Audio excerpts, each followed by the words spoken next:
Pacific is an ocean of magnificent distances.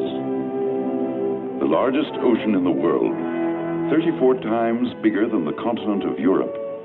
It covers 70 million square miles, roughly 1/3 of the Earth's surface.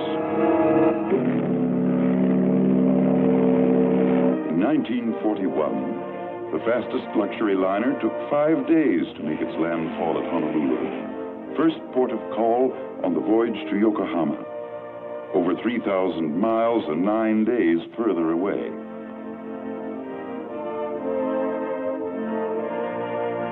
Of course, if you were in a great hurry, like Japan's special envoy, Saburo Kurusu, in December 1941, you could make the trip by air in 2 days, 13 hours, and 15 minutes.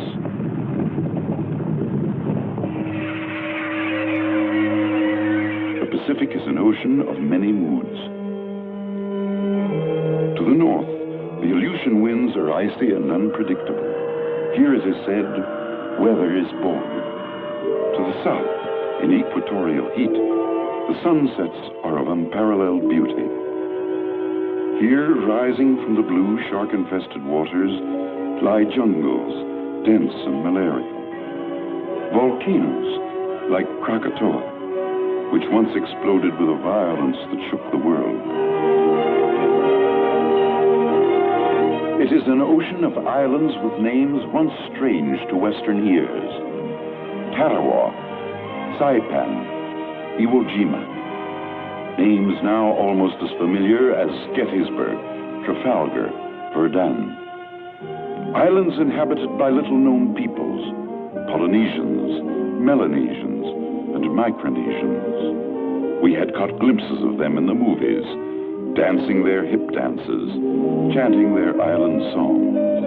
At one time, some had been cannibals, but now most were good-natured and friendly, living in what writers like Herman Melville and Jack London had described as an approximation of paradise. Since 6:55 a.m. Honolulu time, Sunday, December 7th, 1941, this paradise has been a battlefield.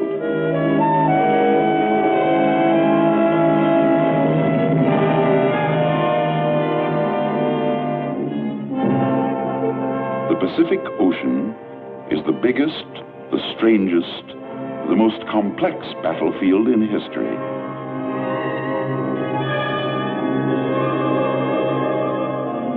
To understand what distance in the Pacific really means, touch the point of a pencil to the map.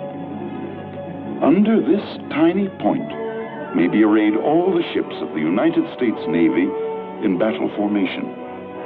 Yet these ships must be so disposed and so employed as to exert an influence and control over the whole Pacific area. Land war is familiar to the people of Europe and Asia.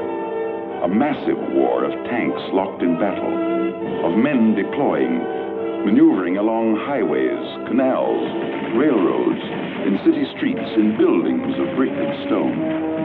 But it is different in the Pacific, where there are no highways, no railroads, only the limitless lanes of the sea.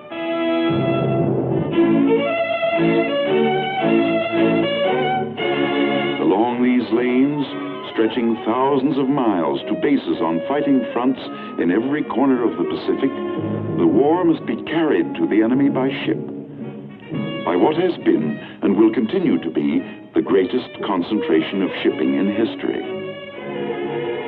There is a special kind of ship for every mission.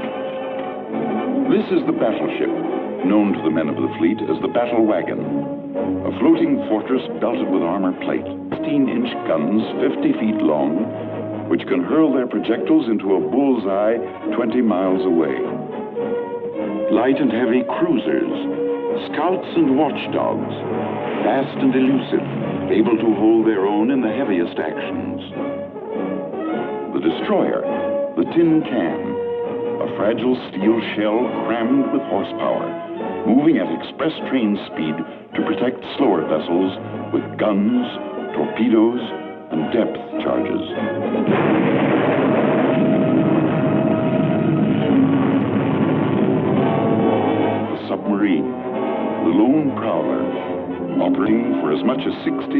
enemy waters, thousands of miles from its base.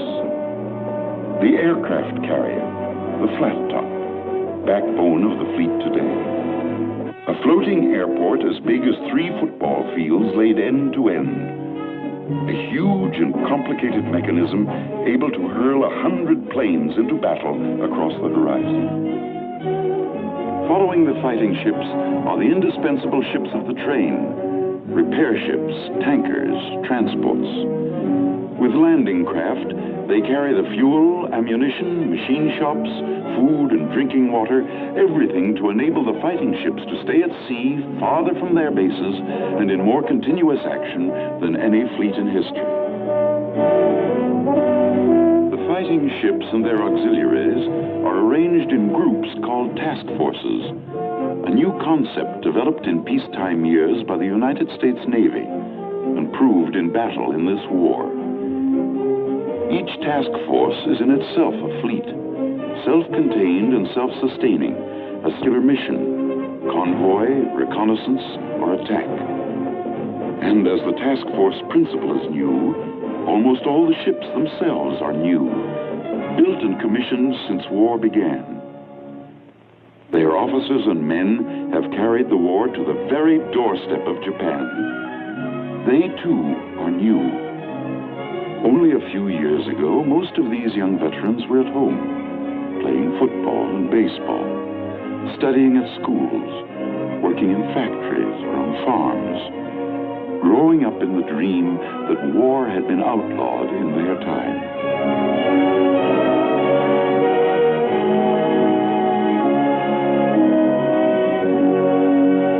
While they were growing up in the 20s and 30s, scores of American warships lay deserted and unmanned, gathering rust in quiet harbors. Others, half finished, had been sold for scrap or sent to the bottom of the sea. This was the result of deliberate policy. Peace through disarmament was the spirit which moved the Washington Arms Conference of 1922 and the London Conference of 1930. Statesmen of those days, with the best of intentions, had forgotten the words of the anonymous admiral of 1918. The means to wage war must be kept in the hands of those who hate war. In America's case, geography was an additional factor. She was 6,000 miles from danger in the west, 3,000 in the east. Most Americans came to believe that a comparatively small navy was protection enough for their isolated seacoasts. But in the middle of the 30s, events in Europe and Asia began to change America's thinking. She began to prepare to throw her weight into the world's struggle against fascism and aggression. And by September 1939, whatever remained of her old complacency was gone for good. In quick succession, Congress passed the Lend-Lease Act, which made America, in fact, the arsenal of democracy. The so-called Two-Ocean Navy Bill. The United States Navy was reborn. The Selective Service Act, to mobilize the nation's young manhood. But time was running short. It ran out on what began as just another American Sunday.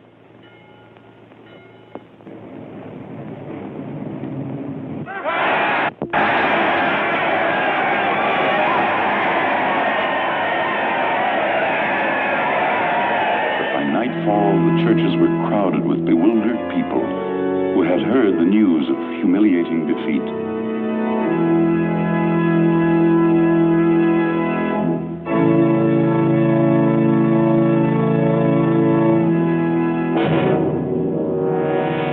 This was Pearl Harbor, America's prime naval base in the Hawaiian Islands. 19 proud ships rested on the bottom. 4,572 men were dead, wounded, or missing. In the hands of Japan rested the balance of power in the Pacific. Bought at a known cost of 48 planes shot down, 3 midget submarines, perhaps 150 men. It was, on the surface, the cheapest bargain in history. But by the morning of December 8th, thanks to Japanese treachery and deceit, Americans were aroused to the depths of their souls. They now stood shoulder to shoulder, of one mind, of one purpose, with the peoples of all free nations everywhere. Through crowded streets, America's great war leader, the late President Roosevelt, drove to the Capitol. With confidence in our armed forces, with the unbounding determination of our people, we will gain the inevitable triumph, so help us God.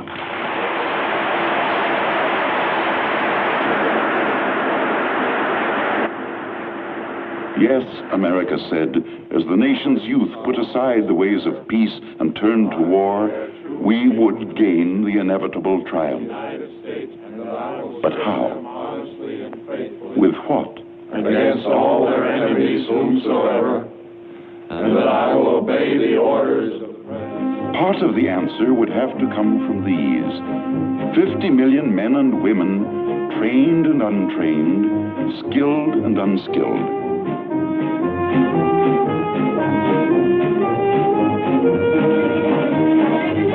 Part of the answer lay here. As a result of Lend-Lease, American industry was already partly on a war footing.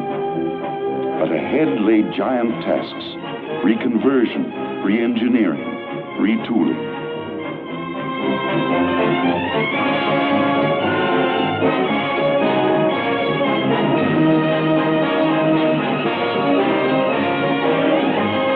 But the greatest part of the answer, as always, would have to come from the men who would meet the enemy face to face.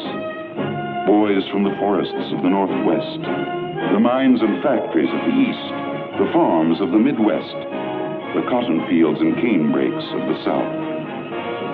Could these millions, trained only in the ways of peace, be taught to handle rifle and grenade, airplane and warship? Could they be welded into a fighting force, able to master the veteran warriors of Germany and Japan?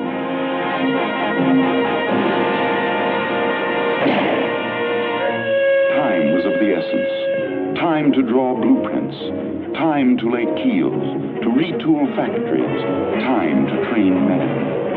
The demand was astronomical, far beyond the capacity of the factories, still inadequately equipped.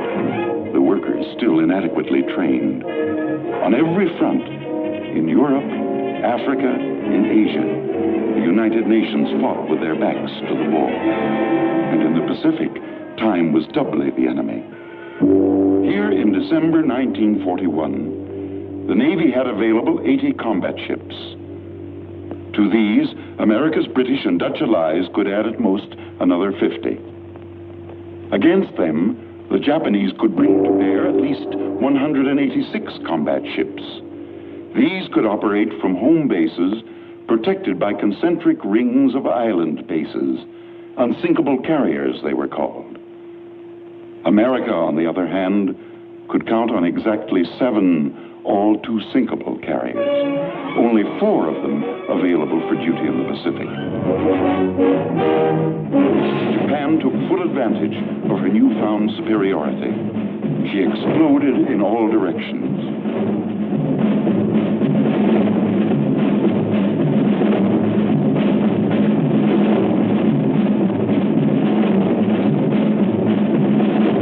In less than 5 months, she had overrun 1.5 million square miles in southeastern Asia and the southwest Pacific. The oil fields of the Indies were hers. She had 95% of all the world's supply of raw rubber, 2/3 of all the tin. She had copper and lead and zinc, 90% of all the quinine in the world. She had completed the conquest of 125 million people, unlimited slave labor. Overnight, Japan had carved out for herself the second largest empire in the world.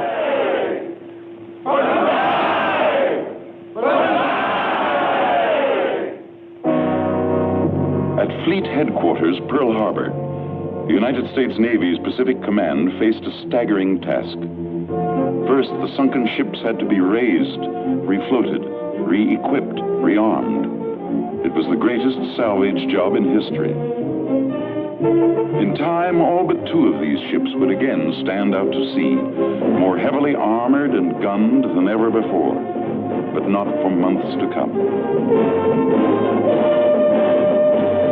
Meanwhile, every available combat ship was sent out to search for the enemy, to harass him, hinder him, to delay him. Everywhere in the Pacific, it was the same story of gallant, sometimes hopeless campaigns conducted by officers and men who did the best they could with the little they had. Often it was a few overaged destroyers setting out to engage a battle fleet. A few Americans, British, a handful of PT boats, every last available ship in the Dutch Navy. Later, these small forces would be called the Bow and Arrow Navy. They took their losses, not stopping to count their dead in the Macassar Strait, the Banduang Strait, the Java Sea. In days to come, when the tiny pieces called battles could be slipped into the overall pattern called war, the job they did in the Pacific would assume its rightful place in history. From the beginning, the men of the undersea arm contributed more than their share. Their forays to the very harbor mouths of Japan helped check the enemy in the full tide of his advance. The Navy's airmen did their part. Small carrier task forces launched daring attacks on Japanese bases, foretastes of the mighty aerial strikes to come. They hit at the Gilberts and the Marshalls, at distant Wake and Marcus, at Salamaua and Lae. They learned as they fought, from admirals like Halsey to pilots and plane handlers. They taught themselves the tactics of a new and spectacular kind of warfare.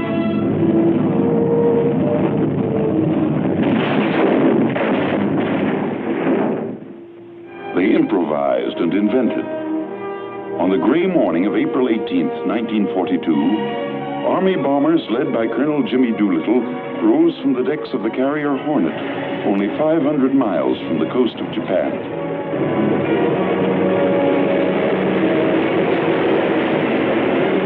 Captain Mitcher and his men gave them a cheer as they disappeared into a scud of clouds to drop their bombs on Tokyo itself.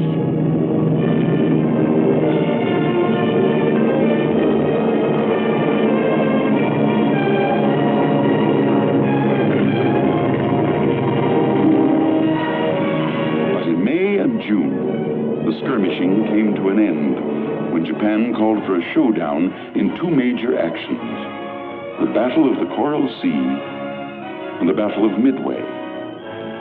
The first blow was aimed at Australia. Early in May, a powerful Japanese task force was observed moving south into the Coral Sea. An American force moved to intercept. Aircraft exchanged blows. It was the first naval engagement in history in which surface ships did not exchange a single shot. But the men of the still small Pacific Fleet were sure that the Battle of the Coral Sea could be only a preliminary to the main offensive effort of Japan. For the enemy, there were 2 logical targets. One, the still unfinished naval base at Dutch Harbor in the Aleutian Islands, key to Alaska, Western Canada, and the American Northwest. The other target was Midway Island, western outpost of Pearl Harbor itself. A Japanese victory here would open an invasion path straight to the American mainland. Upon the Commander-in-Chief of the Pacific Ocean areas, Admiral Chester W. Nimitz, rested the burden of determining where the blow would fall and how to meet it. He knew that defeat at either Midway or Dutch Harbor would affect not only the Pacific War, but would be felt across the world in the war against Germany. Every available ship and plane was prepared for action.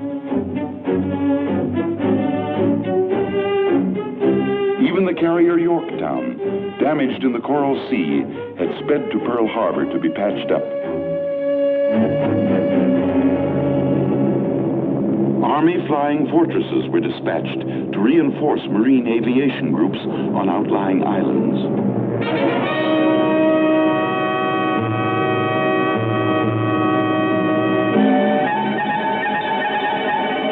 The first blow fell in the north. At daybreak on June 3, 1942, Dutch Harbor reported an attack by a strong Japanese force. But Admiral Nimitz sensed that this was a diversion only, not the main blow. He ordered his carrier force to the west. As the small American force sailed from Pearl Harbor for its rendezvous with destiny, it carried into the Pacific the hopes of the free world. To the west, a vast weather front was rolling toward Midway. On June 3rd, a Navy patrol bomber nosed up to the weather front and made the first contact with the enemy.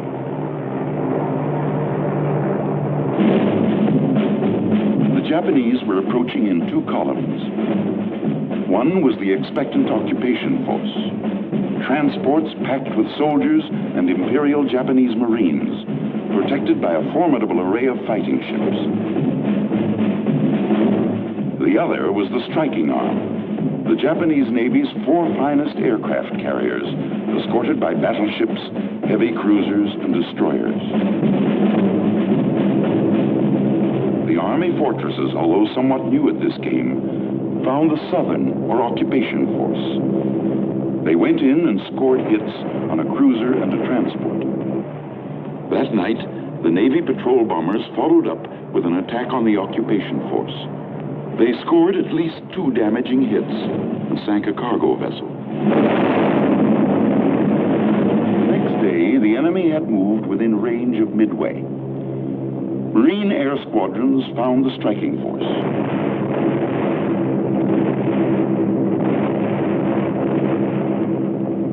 A battleship was set afire, and at least 1 hit was scored on a carrier. But at the same time, Japanese attack groups were giving the island a savage pounding.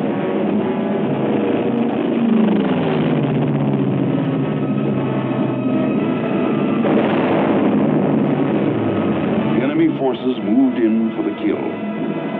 But still, they had not detected the approaching American task force. The speeding American carriers were still out of range.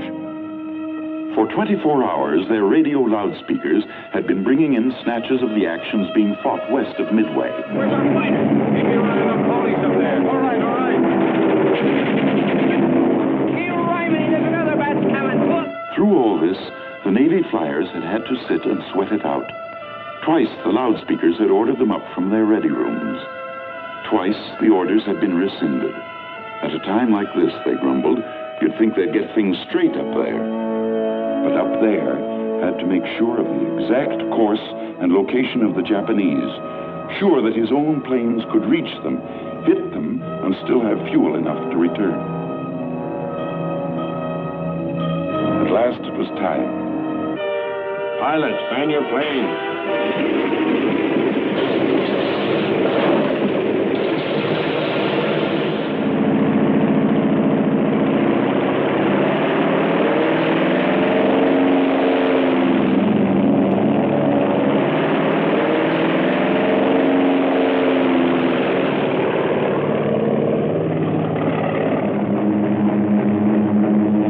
2 hours from their carriers, the American flyers began to suspect that something had gone wrong. The Jap was not where he was expected to be. We know now that he had turned back. Perhaps he had learned at last of the oncoming American carriers. At 11 o'clock, Commander Waldron of the Hornets Torpedo Squadron 8 found the enemy. He was short of fuel and had outrun his fighter support. Nevertheless, he attacked. Of his squadron, only one man, Ensign Gay, lived to inflate his life raft on the sea. He saw his comrades from the Hornet, the Enterprise, and the Yorktown plunge into the Japanese fleet. They went for the carriers first. In quick sequence, they pounded them into flaming hulks. Kaga, Akagi, Soryu. And with them, 2 battleships were left burning. But one carrier, the Hiryu, escaped for the time being, long enough for a Parthian shot which crippled the Yorktown.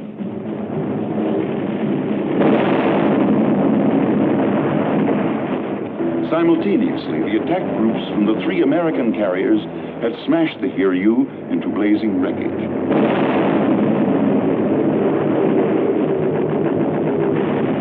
For several days, the American flyers delivered textbook attacks on the enemy's battleships and cruisers, now naked of aerial defense.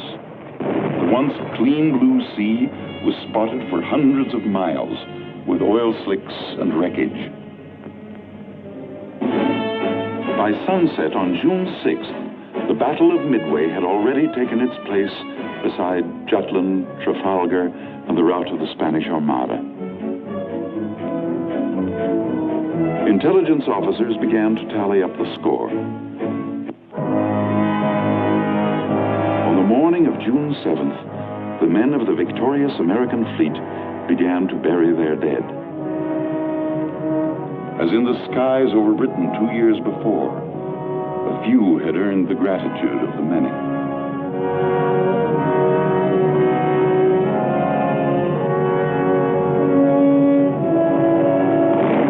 Midway, like Stalingrad in the Battle of Britain, was a turning point in the war.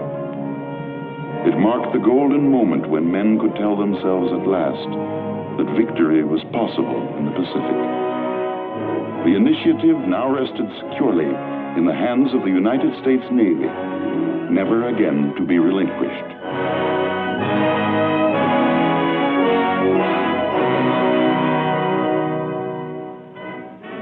To the Allied Chiefs of Staff in Washington, the initiative won at Midway was an opportunity only, not an accomplishment.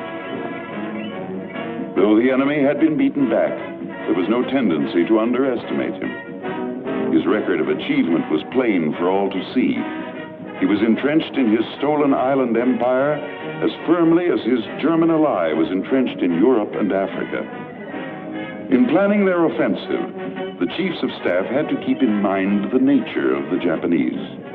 In total war, the psychology of the enemy is of first importance to the strategist. Unconditional surrender was a long way off. But 2 months after the Battle of Midway, the Navy took its first offensive step in the Solomon Islands, north of the Coral Sea. On Guadalcanal, the Japanese were building an airfield to menace supply routes to Australia. This was the first objective. The name Guadalcanal has been written into history. With other names like Tarawa and Iwo Jima, Bougainville and Peleliu, it has become a symbol, not merely of one battle on one remote island, but of all the battles fought up the ladder of islands leading to Japan. On Guadalcanal, the outnumbered, outgunned Marines first found out what it meant to fight the Japanese at close quarters. In the stinking jungle, they lived through a nightmare 6 months long.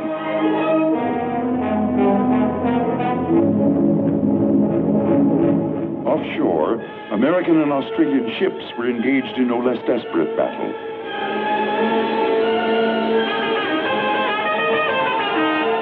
The enemy spared nothing in his effort to save Guadalcanal. From August to December, the sea actions flamed. Night actions in which frequently almost every ship engaged was hit.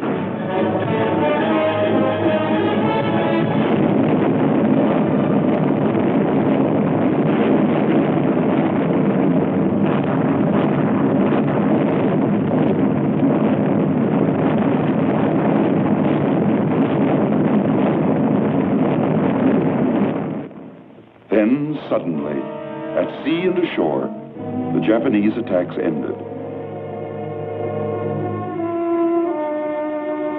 The weary Blue Jackets had driven the enemy from waters he already considered his own.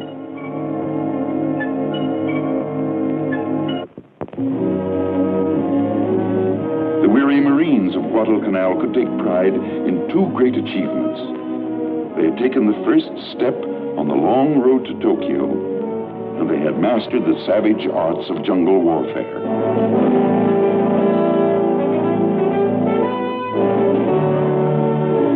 But now some were going home.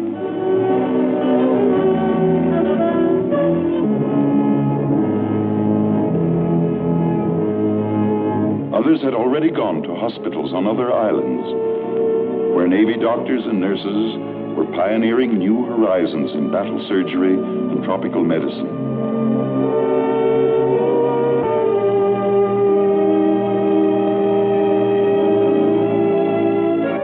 And whole islands were also set aside where tired men could recapture a little of the easygoing life they had nearly forgotten.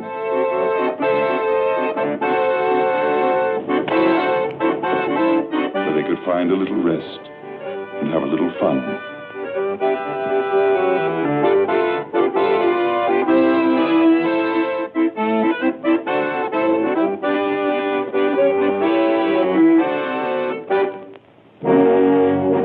Though some men rested, the offensive strategy of the United Nations could not. In November 1943, America's commander-in-chief flew to Cairo to meet with the war leaders of Great Britain and China. Here in the shadow of the pyramids, they affirmed the Allied program for unrelenting attack in the Pacific. They had the weapons now. There were warships of every type. American industry and labor were meeting the test of global war. They had used well the time bought for them by the bow and arrow navy of the early days, by the outnumbered heroes on Bataan, by the men who fought in the Coral Sea, at Midway, on Guadalcanal, by the free peoples everywhere in the Pacific who had steadfastly resisted Japanese aggression, and by the Chinese who for 8 long years had stood off the full onslaught of the Japanese armies. These mighty bombers were built on time, bought by the sacrifice of British, Australians, New Zealanders, and Dutch. These giant stockpiles were built up while guerrillas in the Philippines and the Netherlands East Indies were fighting the enemy with little more than hope. And even more important, the United Nations now had men for the Pacific. Blue jackets to handle the complex machinery of modern sea power. Airmen, soldiers and Marines trained for amphibious and jungle warfare. And all these were but the vanguard of a host of others still in training camps. Under their commanders, Fleet Admiral Nimitz in the Central Pacific and Army General Douglas MacArthur in the Southwest, by the side of their allies, they were ready to push attack. What they accomplished is history. From Guadalcanal and New Guinea, the Allied advance gathered momentum, striking from airfields on key islands, taking this base, bypassing that. Short steps at first, but as America's power grew, lengthening into giant strides, the world began to hear of strange places. Finchak and Tarawa, Kwajalein and Etap, Biak and Saipan, Peleliu and Morata. And as the pace increased, more familiar names would come back into the news. The Philippines,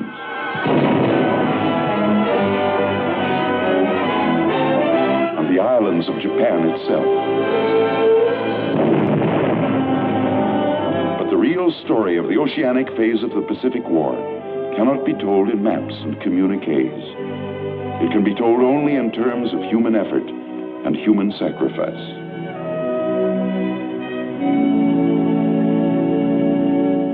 A task force can weigh anchor to sail against the enemy only because thousands of officers and men ashore have worked long months at the tremendous and exacting job of planning. Though an order only 6 words long may initiate an amphibious attack, not a gun will fire, not a plane will be airborne, not a Marine will hit the beach until millions of other words have been written down. In crisp sentences, in codes, on charts and maps, in mathematical equations, in photographs and models, the attack is written as a play is written, long before the actors take the stage. From battle fleets to chocolate bars, from the horsepower of 1,000 planes to the tide tables of a once forgotten tropical island, no detail can be omitted. Yet all this planning is for one ultimate purpose: to put this man and his rifle ashore on a hostile beach. This is the eve of battle. This is the eve of Guadalcanal, of Tarawa, of Palau, Leyte, Iwo Jima, Okinawa.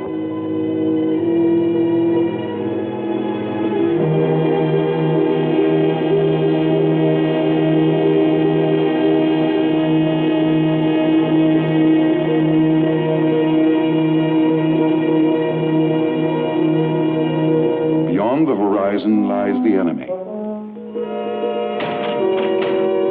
The intricate mass of the attacking task force moves in for the kill. Each ship in its designated place, each man at his designated station, all at the designated time. H hour on D-Day.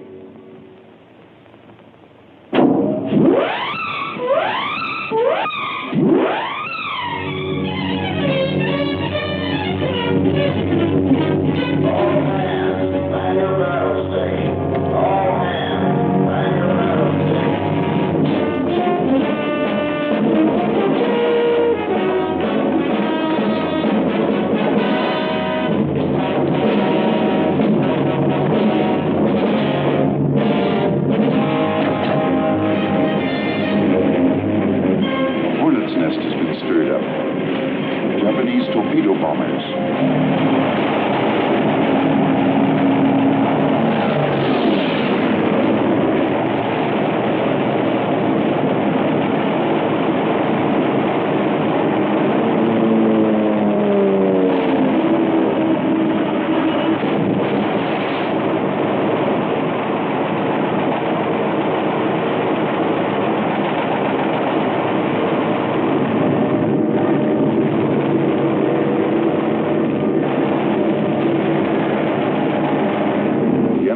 Beaten off. In the pre-dawn, the American carrier planes take off.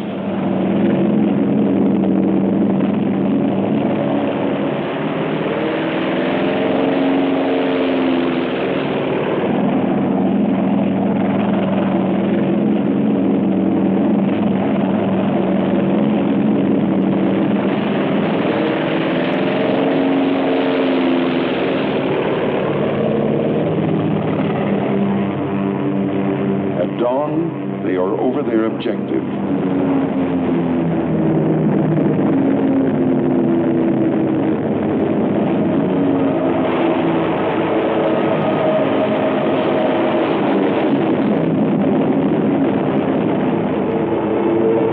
An American plane is shot down.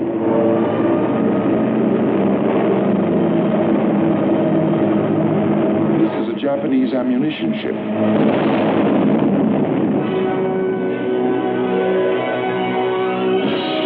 Battle wagons and cruisers have taken up stations close ashore.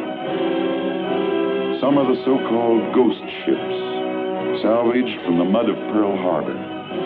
Ships bearing the names of American states: Pennsylvania, Nevada, West Virginia.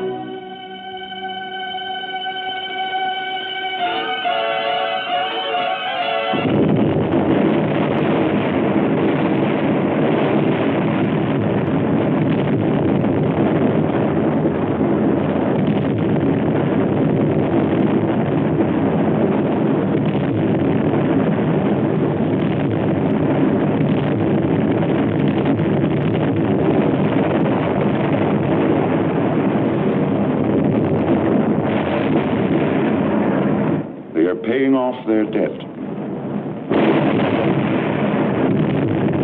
A ship called King George V is paying off the debt of another called Prince of Wales.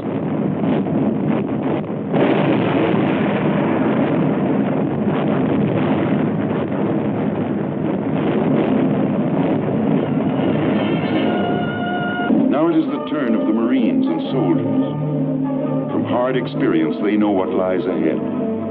The enemy has had years to fortify these islands.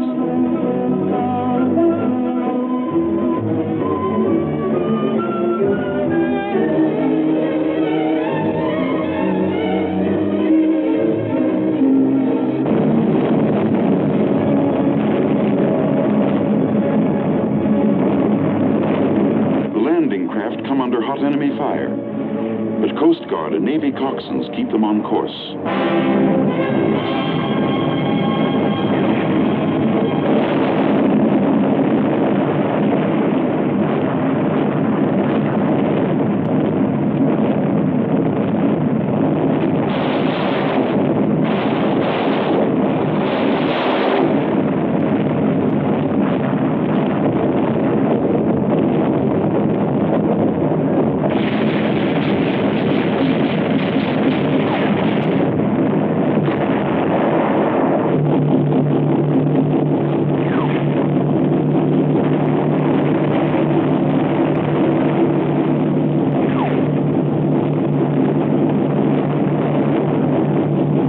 Schedule. The first wave hits the beach.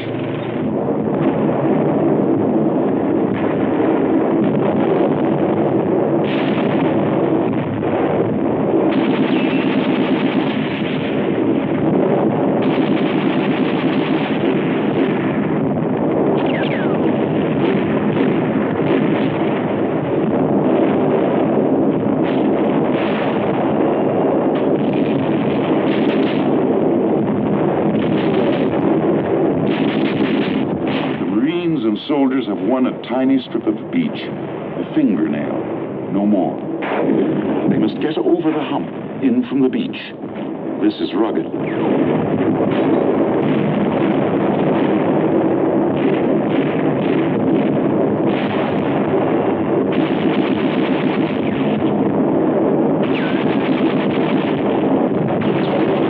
fingernail has been expanded. It is now a solid beachhead. But the forward elements are pinned down by mortar and machine gun fire. The Japanese are reported gathering for a counterattack.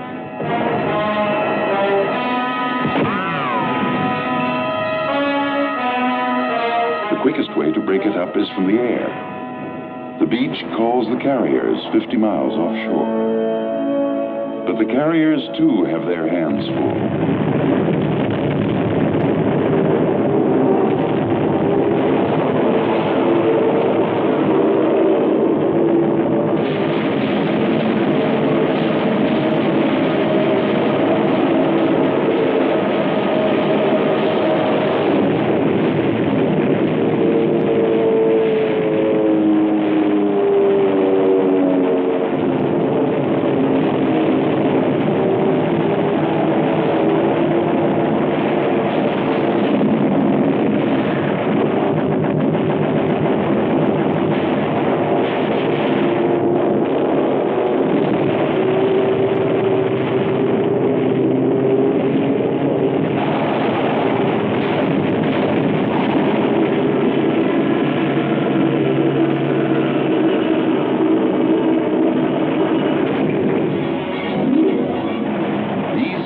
Fight with a tradition behind them.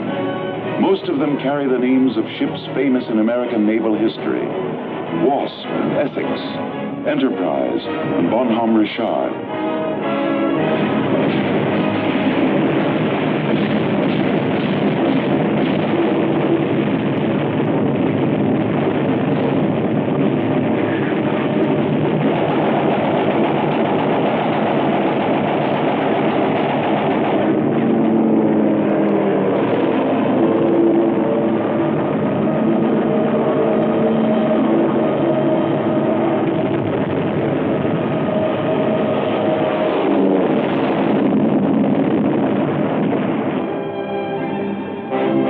Carriers are temporarily out of action, but the others can fulfill their obligations to the men ashore.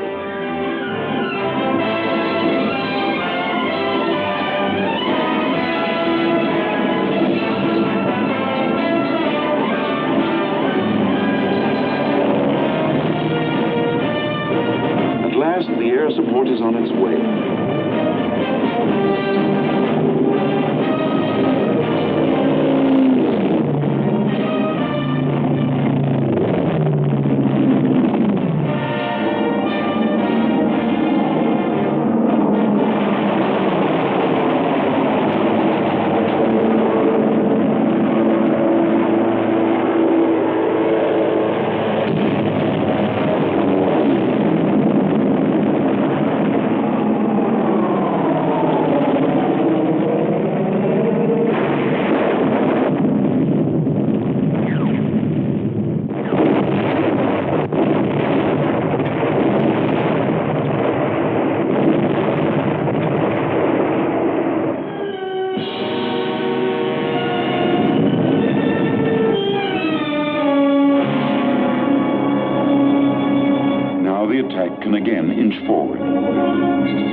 defense line.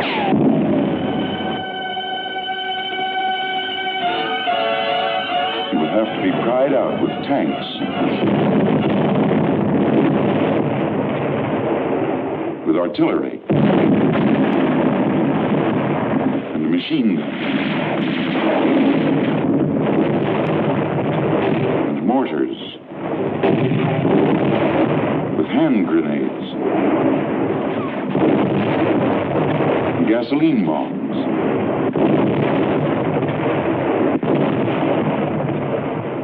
And finally, for the foot soldier with rifle and bayonet.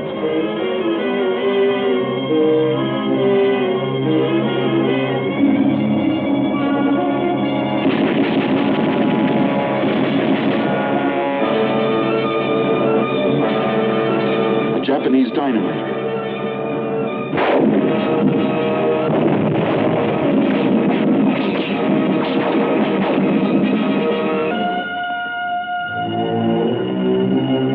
Another Japanese refuses to stop.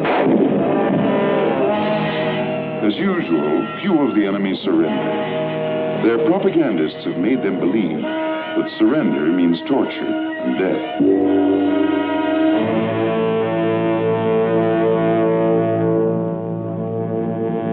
On the beach, the seaborne community is moving in to stay. The operation can officially be considered a success.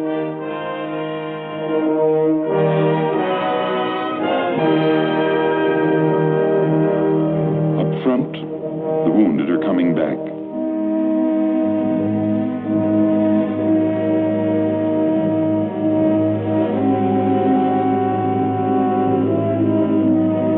Some will recover to fight again. Some will always bear the scars of battle.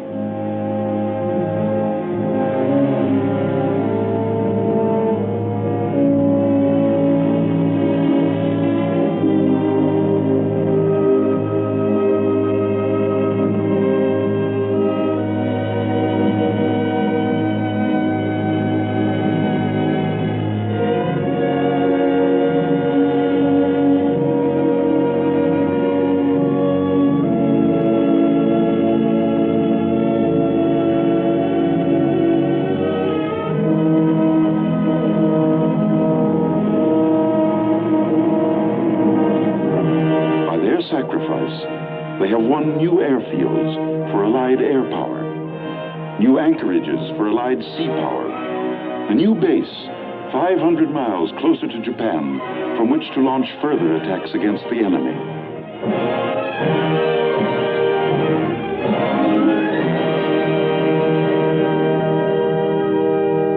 Step by step, this has been the story of the advance to the gates of Japan. Step by step, this has been the price.